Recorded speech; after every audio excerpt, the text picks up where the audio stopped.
네, 우리 하나님 말씀 좀 같이 살펴보려고 하는데요. 로마서 13장입니다. 로마서 13장 11절에서 14절까지 말씀입니다. 로마서 13장 11절에서 14절까지 말씀인데요. 우리 한 절씩 교독하도록 하겠습니다. 또한 너희가 이 시기를 알거니와 자다가 깰 때가 벌써 되었으니 이는 이제 우리의 구원이 처음 믿을 때보다 가까웠습니다. 밤이 깊고 낮이 가까웠으니 그러므로 우리가 어둠의 일을 벗고 빛의 갑옷을 입자.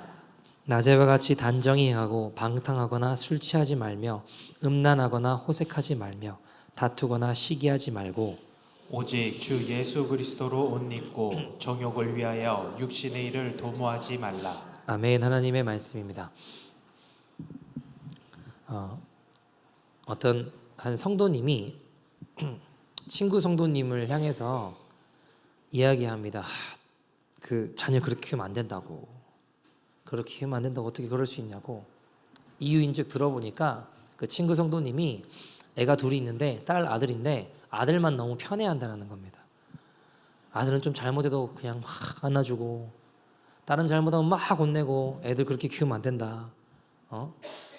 첫째 딸만 그렇게 자꾸 혼내고 둘째 딸은 그냥 좀 봐주고 그러면 안 된다고 막 이제 비난을 하시는 거예요. 그런데 그 비난을 하는 성도님은 본인은 절대 그렇지 않다고 하는데 똑같이 딸 아들이 있거든요. 어떨까요? 자기는 절대 그렇지 않다고 하는데 모든 사람은 다 알아요. 그분도 똑같이 첫째는 막 혼내고 딸은 막 혼내고 자기 둘째는 아들은 아이고 얘가 얼마나 힘들게 태어났냐 그러면서 막 끌어안고 그냥 계속 봐줘요. 보니까 여러분 사람은요 제가 제일 많이 하는 이야기 중에 하나긴 한데 자기를 잘 몰라요. 사람은 자기를 잘 모릅니다. 근데 나는 잘 못 보지만 남들은 잘 볼까요? 못 볼까요? 굉장히 잘 보는 게 사람이에요. 여러분 잠든 사람은 자기가 잠든지 잘 몰라요. 그죠? 영적으로 잠든 사람도 내가 지금 영적으로 잠들었구나 하는 걸 잘 알까요? 모를까요? 잘 몰라요. 그래서 허구한 날 옆 사람한테 또 배우자한테 다른 사람들을 향해서 당신은 이게 문제야, 당신은 저게 문제야, 당신 이것 때문에 안 된다, 당신 이제 애들이 이렇다 계속 지적하고 있는 그 사람이 진짜 모르는 게 뭔지 아세요? 내 배우자가 가지고 있는 그 모든 문제보다 더 큰 문제를 내가 안고 있다는 걸 모르는 거예요.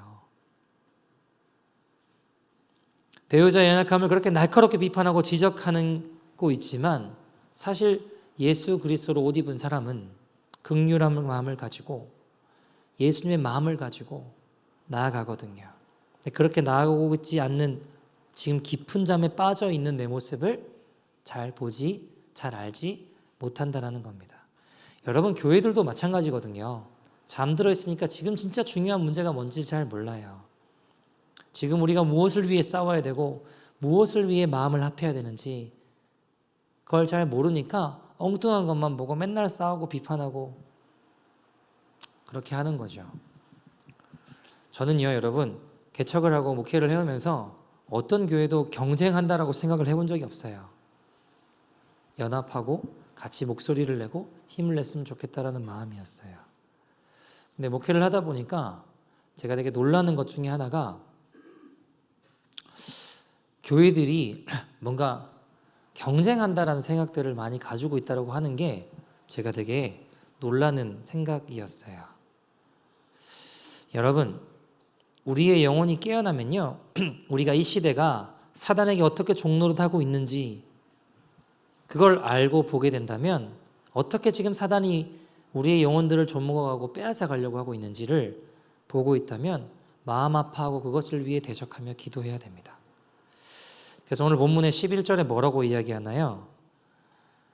또 너희가 이 시기를 알거니와 뭐가 됐대요? 자다가 깰 때가 벌써 되었다라고 이야기하죠. 여러분 자다가 깰 때가 됐다. 우리의 구원이 가까웠다. 밤이 깊고 낮이 가까웠다. 12절에 이런 말씀이 다 무슨 말일까요? 여러분, 잠에서 깰 때가 됐다라는 말은 가만히 생각해 보면, 반대로 가만히 생각해 보면 지금 자고 있는 사람들이 많다라는 거예요, 적다라는 거예요? 많다라는 거거든요. 별로 없으면 굳이 이렇게 말씀하실 이유가 없잖아요, 그죠? 잠들어 있는 영혼이 많다라는 거예요. 또 다르게 한번 생각해 본다면 마지막 때는 잠들 수 있는 유혹이 굉장히 많구나라는 것을 알 수 있습니다. 우리의 영혼을 잠들게 할 수 있는 유혹이 너무나 많은 시대가 이 마지막 때구나라는 것을 알 수 있다는 겁니다. 여러분, 우리가 성령으로 온 것에 아닌 것에 다른 것에 재미를 느끼고 빠져가고 끌려간다면 잠들어 있는 거예요. 잠들어 가고 있는 거라는 겁니다. 마귀는요, 자꾸 우리 영혼을 잠들어 버리게 합니다. 그래서 우리를 서서히 죽어가게 만들어서 사로잡아 버리려고 하죠. 여러분, 낮이 가까웠다, 밤이 깊고 낮이 가까웠다라는 말은 무슨 말일까요? 우리 주님 오실 때가 가까이 왔다라는 겁니다. 오늘 찬양 인도할 때도 이야기했지만 여러분, 제가 지금 캐나다 산불도 보면 잘 못 잡잖아요, 그죠? 못 잡고 있어요. 전 세계에서 소방관들을 보내는데도 어때요? 못 잡아요. 제가 이번 주에 화요일에 어떤 원주민 마을을 좀 갔다 왔는데, 북쪽으로 쭉 가는데, 그럼 가면은 되게 시골이고 공기 좋고 할 줄 알았거든요. 근데 이렇게 뿌옇게 저기 옆에 섬이 안 보이더라고요. 잘 안 보여요. 저게 뭐냐 그러니까 뭐 퀘벡인가 어디서 난 산불 그 연기가 여기 와가지고 이게 안 보이는 거라고 그렇게 이야기하더라고요. 여러분, 사람이 어떻게 막 막아보려고 하지만 안 잡혀요. 아까도 이야기했지만, 찬양인도한 성도님도 이야기했지만, 하와이에 산불 났는데 여러분 영상 보니까 그냥 케오스예요, 케오스. 그냥 사람들이 죽어나가고 지옥을 방불케 하면 그 사람들은 지옥이라고 느끼고 있어요. 여러분, 완전히 아수라장이 되고 동네가 막 초토화 돼 있더라고요. 세계 각곳에는 주님이 오신다, 주님이 곧 오신다 막 알리고 있는 것 같아요. 온 자연 만물도 예수님 오신다고 외치고 있는데 정작 우리는 잘 모르는 것처럼 행동합니다.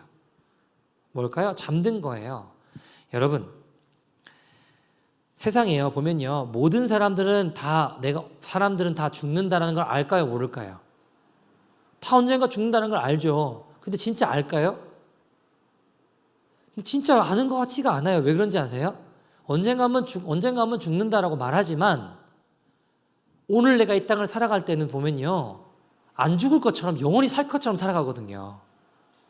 그러니까 우리가 언젠가 한번 죽고 그 이후에 영원한 천국이든 지옥이든 영원한 때가, 영원한 심판이, 영원한 것이 있다라는 걸 사람들이, 교회 다니는 사람 특히나 더 천국과 지옥이 있다라고 말하거든요. 이 땅이 영원하지 않다라고 말한다니까요. 그런데 말은 그렇게 하는데 진짜 믿는 걸까요? 왜냐하면 여러분, 그렇게 말은 하지만 우리의 삶을 들여다보면 오늘을 살아가지만 이 땅을 영원히 살 것처럼 행동하고 살아간다고요. 그럼 진짜 영혼을 준비하며 살아가는 걸까요? 이게 뭘까요? 잠들어 있는 거예요. 사단은요, 교묘해서 우리를 아주 자연스럽게 나도 모르게 사단이 원하는 대로 끌고 가요. 그래서 성경은 오늘도 무슨 이야기를 하고 있는 거냐면 깨어나야 된다는 거예요. 여러분, 날마다 우리를 넘어뜨리려는 세력을 이겨야 됩니다. 근데 사단이 세상이 너무 거대해 보이죠. 성도의 거룩함을 유지하기 위해서 우리는 정신을 바짝 차려야 됩니다. 그렇지 않으면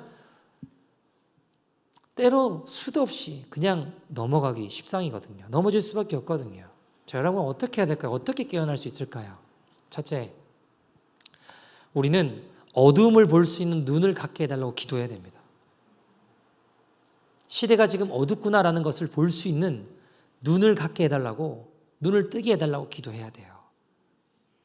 여러분, 보시면 11절 말씀도 자다가 깰 때가 됐다라고 이야기하면서 이 12절에 보면 밤이 깊고 낮이 가까웠다고 하잖아요.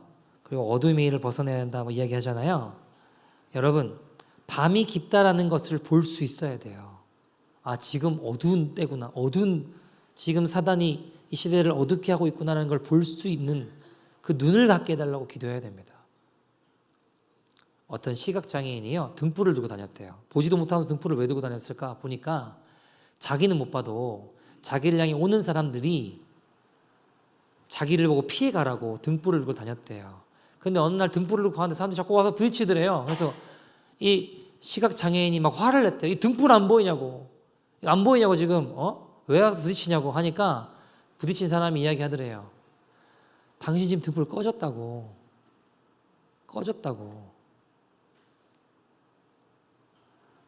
당신 눈이 없습니까? 이 등불 안 보입니까? 큰 소리 쳤는데 부딪힌 행인이 기가 막히듯이 당신 등불 꺼진 지 오래라고. 여러분, 주님을 따라가는 성도는 어두움을 볼 수 있는 사람들입니다. 어두움을 볼 수 있는 사람만이 어두움이 주는 폐해에 대한 경각심을 가질 수 있어요. 여러분, 우리가 뭐 이 땅만 봐도 이제 죄를 죄라고 말하기가 어려워지잖아요. 그러니까 제가 뭐 하다못해 동성애만 놓고 봐도요, 제가 문득 그런 생각이 들었어요. 이게 뭐 남자의 정의도 없고 여자의 정의도 없고 그냥 자기가 여자라고 생각하면 여자고 남자라고 생각하면 남자인데 데피니션이 없잖아요 지금. 그러니까 어떻게 보면 제일 정상적인 거가 아프리카가 아닌가라는 생각도 해봐요 보면. 그러니까 죄를 죄라고 말할 수 없고 죄악이 점점 창궐하고 거짓, 음란 여러 가지 죄악이 막 창궐하는데 이 문제는 예수를 믿는다고 하면서도 음란하고 거짓되고 죄에 막 끌려가요. 근데 그냥 나는 예수 믿기 때문에 괜찮다라고 이야기해요. 이게 앞뒤가 전혀 안 맞거든요. 지금 어두움을 못 보고 있는 거거든요. 이게 어둡다는 것을 알면 지금 시대가 세상이 어떻게 흘러가고 있는지를 볼 수 있는 눈이 필요하거든요. 아, 이게 진짜 세상이 뭔가 거꾸로 흘러가고 있구나. 예수님 오실 때가 정말 다가오고 있구나. 죄악이 정말 창궐하고 있구나. 라는 것을 볼 수 있는 눈이 있어야 되는데 지금 어둡다라는 것을 잘 못 본다라는 겁니다. 여러분, 예레미야는 어떤 선지자였습니까? 멸망 직전 예루살렘에 짙게 깔린 어두움을 바라보며 하나님 앞에 부르짖어요. 눈물을 흘리며 예루살렘 거리 나가서 회개를 촉구합니다. 한 사람만이라도 돌아왔으면 좋겠다. 너희는 돌아와야 된다. 이 어둠이 지속되는 한 우리 다 멸망당할 수밖에 없다. 왜 그렇게 외칠 수 있었을까요? 그는 지금 어둠을 볼 수 있는 눈이 있었다라는 거예요. 근데 그 당시 이스라엘 사람들은 어땠나요? 어둠을 볼 수가 없었다라는 겁니다. 그러니까 이스라엘은 멸망당하잖아요. 우리에게 그 눈이 있으십니까? 여러분, 이 땅을 바라보면서도 마찬가지지 않을까요? 우리가요, 내 안이, 내 가족만 보고 있다면 여러분, 이 땅을 향한 주님의 눈물을 보십시오. 근데 그거는 관심 없고요. 주님의 눈물보다 오로지 내 안위와 내 가족만 보고 있다면 그게 우리의 우상일 수 있습니다. 여러분, 우상이라고 하는 건 뭐 떠나고 비나이다 하고 뭐 형상 만들어 놓고 그런 것만 이야기하는 게 아니에요. 하나님보다 더 사랑하는 모든 것이 다 우상입니다. 주님의 시선을 갖지 못하도록, 주님의 마음을 알지 못하도록 예수님 다시 오시면은 전혀 관심도 없고 관심 없게 만드는 그 모든 것, 오로지 다른 것만 관심 갖게 만드는 그 모든 것이 다 우상일 수 있다는 겁니다. 여러분, 예수님보다 더 사랑하는 모든 것이 우상이에요. 제가 이번 주에 어떤 청년 이렇게 만나서 대화를 이렇게 하는데 그 청년이 이제 교제하고 있는 남자친구가 있는 것 같아요. 근데 제가 이야기 들으면서 참 가슴이 따뜻하고 기뻤던 게 뭐냐면 서로 좋아하는데 어느 날 이제 예를 들면 이 청년이 남자친구를 만나러 갈 수 있는데 뭔가 예수님보다 남자친구를 더 많이 생각하고 더 사랑하는 것 같아서 만나러 가지 않았대요. 이야기하고 서로 그냥 시간을 가졌대요. 그러면서 다시 자기 마음을 점검하고 남자친구가 똑같이 그런 이야기를 하고 같이 서로 마음을 점검하면서 이게 하나님보다 뭔가 이게 조금 어긋나고 잘못된 것 같아 라고 서로 이야기하면서 만나지 않는 시간을 가졌다고 하더라고요. 근데 제가 이야기 듣는데 참 귀하다는 생각이 들었어요. 여러분, 우리가 교회에서 뭐 동성애 축제한다 그러면 막 피켓도 들고 나가고 막 땅밟기도 하고 회개하자 그러고, 그러니까 시간 많고 할 일이 없어서 그럴까요? 그러지 않겠죠. 어두움이 보이기 때문이지 않겠습니까? 제가 이번 주에 어떤 모르는 분 어떤 전화가 와서, 저희 교회 분은 아니고 다른 교회 분인데 이제 이분도 뭐 어떤 일을 놓고 좀 나가서 시위 같은 걸 하고 싶으셨던 것 같아요. 전화가 오셔서 물어보는 건 법적으로 이게 어떻게 되고 막 뭐 물어보시더라고요. 그래서 제가 나 잘 모른다고, 나 그냥 잡혀갈 생각하고 나가는 거라고, 나는 그냥 그게 어떻게 되냐고 막 물어보시고, 제가 나 그거 잘 모른다고, 나는 그냥 잡혀가야지 생각하고 나는 하는 거라고, 그냥 하고 싶으면 하시면 된다고, 잡혀갈 생각하고 하시면 된다고. 여러분, 마지막 때에 성도가 받아야 될 가장 중요한 복은 축복받고 부자되고 문제가 해결되고 이게 아니라요, 이 시대의 어둠을 꿰뚫어 보는 눈입니다. 이 짙은 어둠 가운데서도 우리가 기도하며 시대를 깨우고 우리가 허락하신 사람들을 지켜내며 교회를 살리며 나아가는 저와 여러분 되기를 소원합니다. 두 번째, 우리가 어떻게 해야 이 시대를 우리가 깨어날 수 있는가? 14절 말씀 보시면 오직 주 예수 그리스도를 옷 입고 정욕을 위하여 육신을 도모하지 말라. 12절에는 이제 빛의 갑옷을 입어라 뭐 이야기하죠. 예수 그리스도의 옷을 입어야 됩니다. 예수 그리스도의 옷을 입게 될 때 우리 안에 어둠은 드러나게 되고 이 시대 가운데 어둠을 보며 그 모든 것을 깨끗게 하시는 그 주님의 보혈의 능력을 경험할 수 있을 줄 믿습니다. 여러분,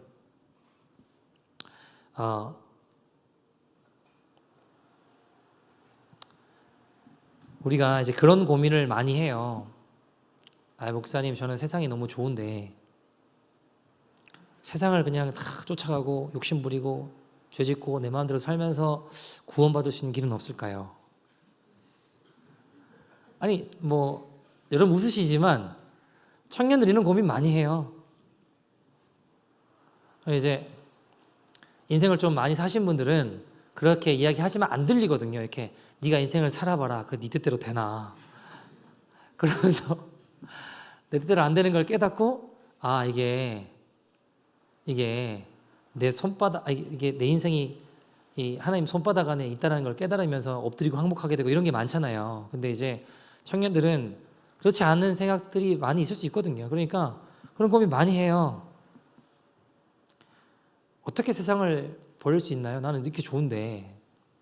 여러분, 기독교 역사에 되게 중요한 인물 중에 어거스틴이라는 사람이 있었거든요. 어거스틴. 근데 어거스틴도 비슷한 고민들이 많았던 것 같아요. 어거스틴이 10대 때부터 굉장히 많은 방황을 했어요. 음란하고 방탕한 삶을 살았습니다.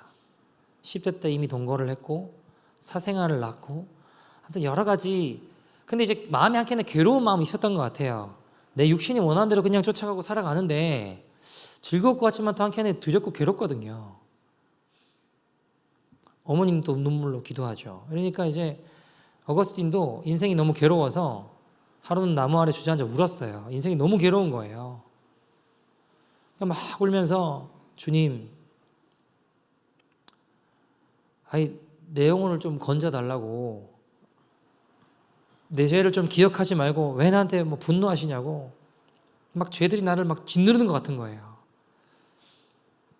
왜 나는 이 죄를 부정함이 끝날 수가 없는 겁니까? 막 울었대요. 이게 무슨 말일까요? 이렇게 살고 싶지 않은데 잘 안 되니까 죄에 자꾸 끌려가는 내 모습을 보니까 괴로운 거예요. 처절한 외침이죠.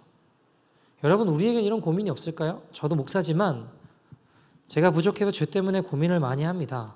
나는 왜 한결같이 순결하게만 주님 따르지 못할까?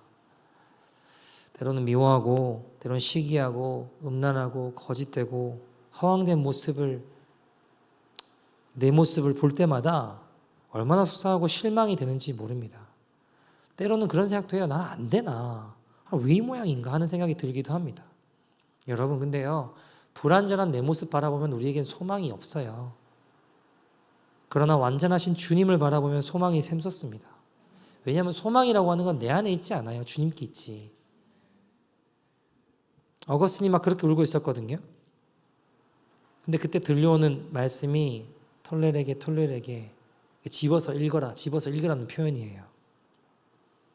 그게 옆집에 이웃집 아이들이 노는 소리 가운데 그게 들리더래요. 아이들 놀이였는데 톨레에게 하는 소리가 들리는 거예요. 옆집 애들 노는 소리가. 그러면서 이게 하나님 말씀으로 들리는 거예요. 애들 그 소리가. 그리고 성경을 펼쳐 들었습니다. 그리고 펼쳐든 본문이 바로 오늘 본문이었어요. 우리가 읽어본 본문. 12절 14절 말씀. 밤이 깊고 낮이 가까웠으니 그러므로 우리가 어둠의 일을 벗고 빛의 갑옷을 입자. 낮에와 같이 단정행하고 방탕하거나 술 취하지 말며 음란하거나 호색하지 말며 다투거나 시기하지 말며 오직 주 예수 그리스도로 옷 입고 정욕을 위하여 육신의 일을 도모하지 말라. 이 말씀이 내 심령 안에 빛처럼 들어오더래요. 여러분, 어거스틴의 모습을 통해서 우리가 깨달을 수 있는 게 뭔지 아세요? 우리 모두에게 하나님의 말씀이 들려요. 옆집 애들을 통해서건 친구들을 통해서건 말씀을 통해서건 읽는 성경을 통해서건. 근데요, 하나님 말씀 들리죠. 아, 그래. 내가 죄짓고 방하고 헛되게 걸어가는 게 아니라 예수로서 옷 입어야지. 다투거나 시기하지 말고 방탕하지 말고 육신의 일을 도모하지 말고 예수님을 옷 입어야지. 근데요, 그 말씀을 듣는다고 다 살아나는 게 아니더라고요. 왜 어거스틴에게는 그것이 생명 있는 그를 변화시키고 거듭나게 하는 말씀이 되고 이 땅에 교회 안팎에 있는 수많은 사람들에게는 그냥 듣고 마는 말씀일까요? 왜 그럴까요? 무슨 차이가 있을까요? 여러분, 하나님의 말씀이 레마로 내 안에 생명을 일으킵니다. 주 예수로 옷 입어라. 어둠의 일을 벗고 나의 정욕을 위해 살지 않고 육신의 일, 땅의 일을 벗어버리고 주 예수 그리스도로 옷 입으라. 이것 심령에 꽂히는 사람이 변화되는 거예요. 예수님으로 옷 입어야 하는 것입니다. 그분의 옷이 나를 정결케 하는 거예요. 여러분, 12절 보시면 우리가 밤이 깊고 낮이 가까웠다고 하잖아요. 우리가요, 내 모습을 볼 때 또는 이 세상을 볼 때 참 한탄이 나올 때가 많아요. 세상 돌아가는 걸 보면요, 야, 진짜 이게 어떻게 이럴 수가 있지라는 생각이 드는 사건, 사고들이 얼마나 많아요. 근데 여러분, 기억해야 될 게 뭐냐면요, 밤이 깊고 뭐가 가까웠대요? 낮이 가까웠다. 다시 말하면요, 밤이 깊다라고 하는 건 곧 낮이 다가오고 있다라는 거예요. 여러분, 어두움이 깊어감에 따라 아침이 오고 있음을 우리가 감지해야 됩니다. 보통 하루 중 언제가 제일 어두운지 아세요? 동이 트기 직전 그때가 제일 어두워요. 그 밑상의 죄악이 창궐하고 세상에 어떻게 이럴 수 있나 하는 일들이 막 벌어지고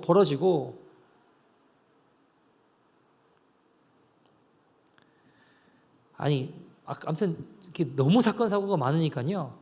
신학교에서 남자 여자 성이 하나다라고 이야기해서 잘리는 일도 벌어지고요. 지금 뭐 막 미국에서 그런 일도 벌어지고 여러 가지 말도 안 되는 일들이 너무 많이 벌어져요. 그러니까 세상에 이게 말이 되나 싶은 일들이 막 벌어지거든요. 근데 여러분, 절망할 게 아니고요. 여러분, 가장 어두운 이때 우리가 무엇을 직감해야 돼요? 이제 곧 새벽이 밝아오는구나. 신앙은 원래 역설적입니다. 시대가 어두워지고 타락하여 뒤죽박죽이 되면 도리어 그때가 이제 뭐냐면 곧 부흥을 주시겠구나. 주님 오시기 전 마지막 부흥이 임하겠구나 하는 것을 깨달아야 된다는 거예요. 여러분, 이 땅의 모든 교회들 가운데 부흥이 임하진 않을 겁니다. 그러나 회개하고 주님 다시 오심을 준비하며 나아가는 교회 가운데 주님 반드시 부흥을 허락해 주실 것입니다. 여러분, 지금 세상을 보세요. 영적으로 얼마나 어둡습니까? 영적인 것에 다 잃어가는 것 같잖아요. 성령의 임재가 없는 엉뚱한 설교들이 교회 안에 줄기차게 판을 치고 있습니다. 십자가는 없고 오로지 축복과 안위만 주장하는 그런 설교들이 교회에 판을 치고 있습니다. 그래서 사람들이 뭐라고 이야기해요? 야, 교회가 타락했다, 큰일 났다, 한심하다, 아우성이죠. 그러나 여러분, 하나님의 약속을 붙잡고 있는 사람은 낙심하지 않아요. 아, 이렇게 지금 어두워져 가니까 이제는 사람이 일할 때가 아니라 하나님이 일하실 때가 오는 것이구나. 이제 부흥이 가까이 다가오는 것이구나. 우리 이 믿음이 있어야 됩니다. 여러분, 부흥을 위해 기도해야 됩니다. 그릇만 준비되면 하나님은 준비됐다니까요. 제단에 재물이 없는 거예요. 나를 희생해서 나를 드리며 제단에 나를 드려서 나아가려는 재물이 없으니까. 여러분, 그릇이 준비되면 우리 이 땅뿐만 아니라 열방의 회개의 부흥을 일으키시는 하나님의 도구가 될 줄 믿습니다. 여러분, 결코 오래 남지 않았습니다. 여러분, 하나님의 부흥이 있고 예수님 다시 오십니다. 그것이 여러분 기쁘셔야 돼요. 기쁘세요? 안 기쁘시면 왜 안 기쁘신지 아세요? 여러분, 12절 말씀에도 보면 밤이 깊고 낮이 가까웠다. 그러므로 어둠의 일을 벗어버리자고 했잖아요. 그죠? 빛의 감을 입자고 했습니다. 어둠의 일을 벗어야 되는데 어둠의 일이 자꾸 좋은 거예요. 그러니까 예수님 오신다고 하면 난 어둠이 좋은데 빛이 온다고 하니까 싫은 거죠. 이해되세요? 어둠의 일이 뭐예요? 13절, 14절에는 어떤 것으로 이제 표현하고 있을까요?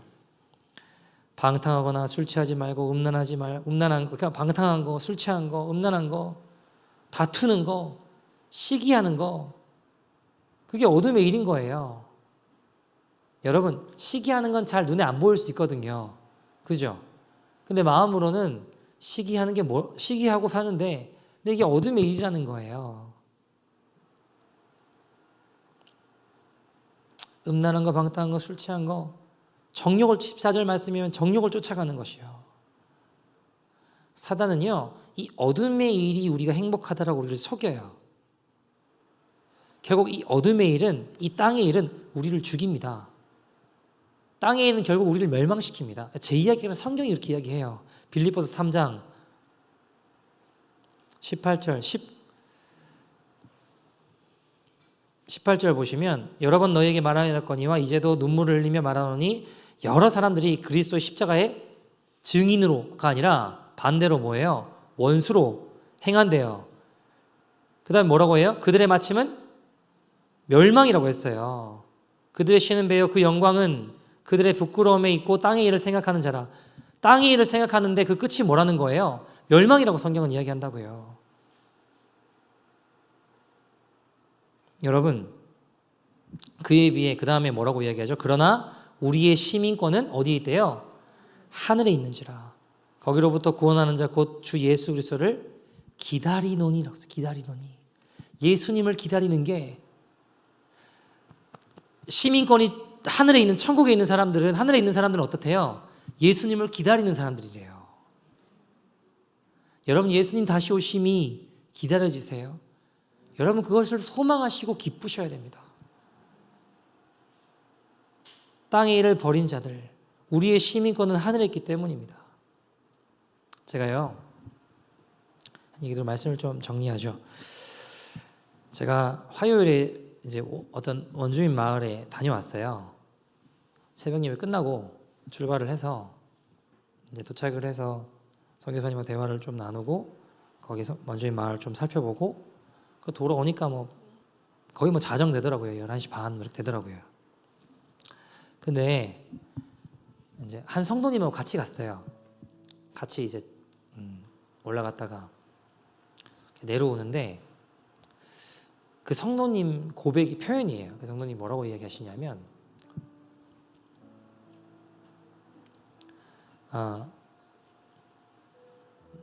이제 그 선교사님이랑 이제 대화도 나누고 보니까 그 선교사님이 거기 사신 지 한 9년인가 한 10년 정도 가까이 되신 것 같아요. 처음에 왔을 때는 건물도 형편이 없고, 그게 감사하게 저희 성도님들이 좀 이제 그쪽 레노베이션 일하시는 분들 가셔서 많이 공사도 해주시고 고쳐주시기도 하시고 비 새면 뭐 그것도 막아주시기도 하시고,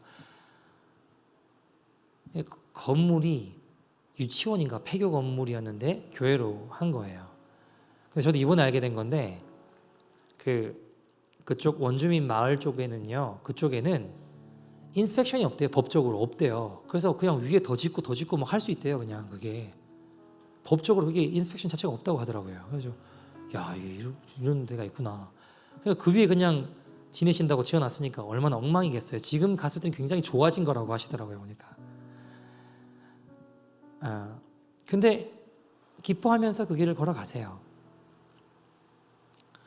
한국에서 잘 살다가 열심히 직장생활하고 살다가 이제 드디어 한국 사람들은 열심히 일해서 집 사는 걸 되게 원하거든요. 딱 살 때 됐는데 접고 오셨다고 그러더라고요. 그래가지고 이제 주님 만나고 주님 부르심 쫓아서 올라왔다라고 하시는데, 같이 간 성도님이 그런 이야기를 하시더라고요. 보니까 연배가 비슷한 것 같아요. 본인하고 그 선교사님하고 연배가 비슷해 보이는데, 지금 나는 걱정하는 게, 나는 고민하는 게, 야, 이거 모기지를 어떻게 내야 되고, 애들 뭐 학비도 어떻고, 그 다음에 나는 이제 노후를 어떻게 준비하고, 내 비즈니스는 이게 펜션이 뭐 이렇게 크게 나오는 게 아니니까 돈을 얼마나 모아야지 이게 앞으로 내가 은퇴를 해가지고 어떻게 지낼 수 있고, 막 이런, 지금 경기가 안 좋고 비즈니스가 어렵고 이런 것만 막 고민하고 막 고민이 많이 되는데, 연배가 비슷한 선교사님은 보니까 그런 게 아무것도 없는데, 내가 지금 고민하고 걱정하는 것들에 대한 준비가 아무것도 없는데 그냥 거기 사시는데 그냥 기뻐하면서 걸어가신다는 거예요. 믿는 구석이 있어 보이네. 믿는 구석이 뭐예요? 예수 그리스도. 그분에게 믿는 구석이라고는 예수 그리스도 한 분인데, 기뻐하시면서 막 이렇게 사역하시면서 걸어가시더라는 거예요. 행복해 보이더라는 겁니다. 여러분, 우리에게도 그 믿는 구석 있으세요? 저는 그것이 예수 그리스도로 옷 입은 자의 모습이고 고백이라고 생각해요. 그러면서 이분에게는 조금 깨어나는 시간이 되기도 한 것 같아요. 잠들어 있던 내 어떤 모습이 선교사님의 모습을 보면서 깨어나는 조금 시간들이 됐던 것 같아요. 내가 지금 무엇을 위해 고민하고 있나? 내가 지금 무엇을 준비하고 무엇을 위해 살아가고 있나? 하는 것들을 깨닫고, 저분은 내가 지금 고민하는 거, 준비하는 것도 아무것도 없는데 왜 행복해 보이지? 기뻐하지? 사랑하는 여러분,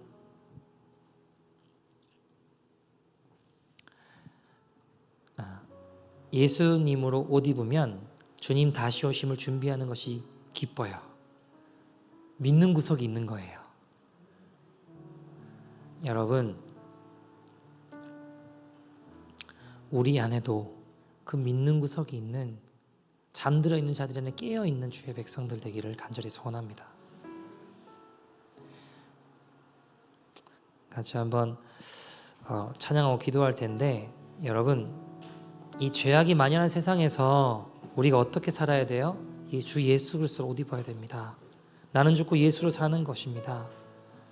여러분, 그러면 나를 밟고 다른 사람 일으키도록 희생할 줄 알아요. 용서하고 사랑할 줄 압니다. 어떻게 가능할까요? 내 힘으로 잘 안 돼요. 내 힘으로 아무리 이 못난 자를 죽여도 부활하고, 죽여도 또 부활하고 또 살아요. 그래서 우리가 성령의 도우심을 구해야 합니다. 성령님, 내 안에 역사해 주십시오. 피 묻은 십자가의 능력으로 나는 죽고 예수로 살게 해 주십시오. 개도 안 물어가는 자존심 붙잡고 구역구역 이거 먹으며 살아가는 존재가 아니라 예수님 옷 입고 나는 죽고 예수님 살게 해 주십시오. 여러분, 오늘 이 말씀은 로마서는 누구에게 하신 말씀인가요? 로마 교회를 향한 말씀이었습니다. 로마 교회는요, 복음을 안다라고 되게 자랑했던 교회 아닌가요? 예수 잘 믿는다고 소문났던 교회 아닌가요? 근데요, 예수 믿는다는 사람들을요, 바울이 보니까요, 너무 잘못된 사람들이 많은 거예요. 교회를 다니고 복음을 안다, 예수를 믿는다고 하지만 보니까 그게 아니라 멸망을 향해, 교회 안에 있는데 멸망을 향해 걸어가고 있는 사람들 같은 사람들이 너무 많은 거예요. 그래서 바울은 복음을 다시 전해야겠다라고 로마서를 쓴 거예요. 여러분, 역사 오래된 교회일수록 복음이 죽어있는 경우 많습니다. 우리 안에 지금도 그 복음의 감격이 살아있으십니까? 주님 만난 기쁨과 감격이 살아있으십니까?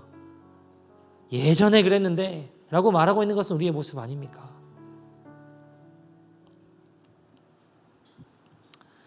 사랑하는 여러분,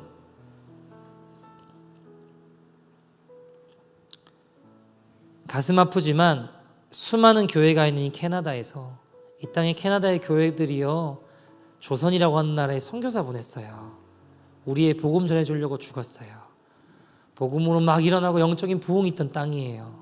근데 지금 이 땅에 수많은 교회들이 있지만 깨어있기보다 그저 예수님 다시 오심 준비하지도 않고요, 죄가 무엇인지 내가 어떤 자인지 깨닫지도 못하고요, 그냥 온통 인본주의에 빠져서 내 안위와 내 것만 취하며 살아가고 있는 교회들 많이 있을 수 있습니다. 여러분, 이 땅에 있는 수많은 교회 있지만 이 교회가 다시 십자가 앞에 다시 한번 깨어져야 될 때입니다. 하나님 사랑 앞에 굳고 교만한 마음이 녹아져야 될 때입니다. 주 예수의 이름 앞에 내가 완전히 산산조각 나야 되는 은혜를 받아야 될 때입니다. 예수의 복음이 전파될 때에 성령의 역사로 다시 한번 성령의 역사를 힘입고 그 안에 다시 태어날 때입니다. 복음이 필요할 때입니다. 여러분, 그 은혜만 우리에게 넘친다면, 우리가 예수님으로 기뻐할 수 있다면 세상 아무리 갑갑하고 막막해도 우리 넉넉히 승리할 수 있습니다. 주 예수 그리스도 옷 입도록 우리 같이 기도했으면 좋겠습니다. 우리가 이 시간 주님 다시 오실 때까지 찬양과 같이 한번 기도했으면 좋겠는데요, 함께 찬양하겠습니다. 주님 다시 오실 때까지. 주님 다시 오실 때까지 나는 이 주님과 함께라면 좁은 문 좁은 길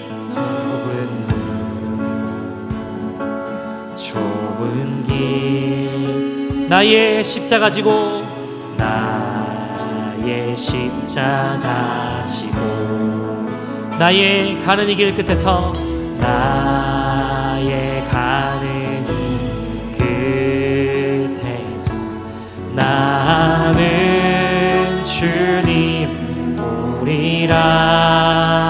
영광의 영광 내 주님 나를 맞아주시리. 주님 다시 오실 때까지 주님 다시 오실 때까지 나는 일어나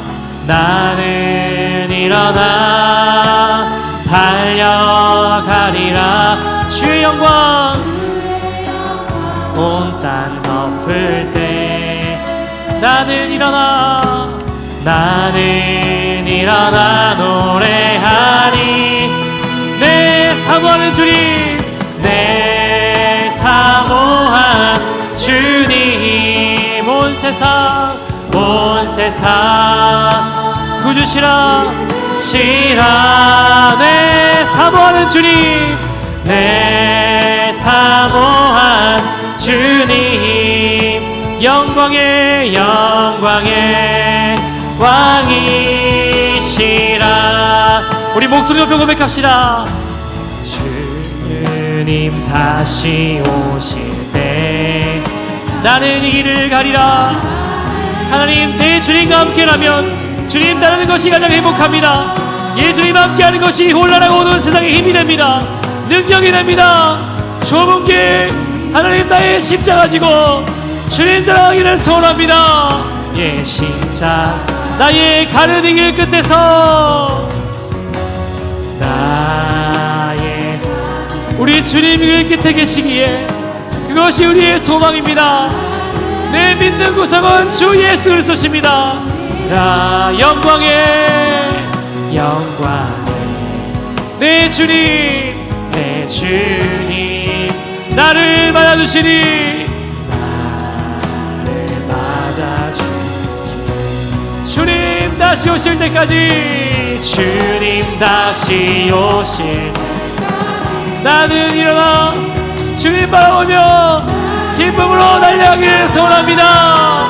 달려가리 주의 영광 온 땅 덮을 때 나는 일어나 노래하리 나는 일어나 노래하리 내 사모하는 주님 내 사모한 주님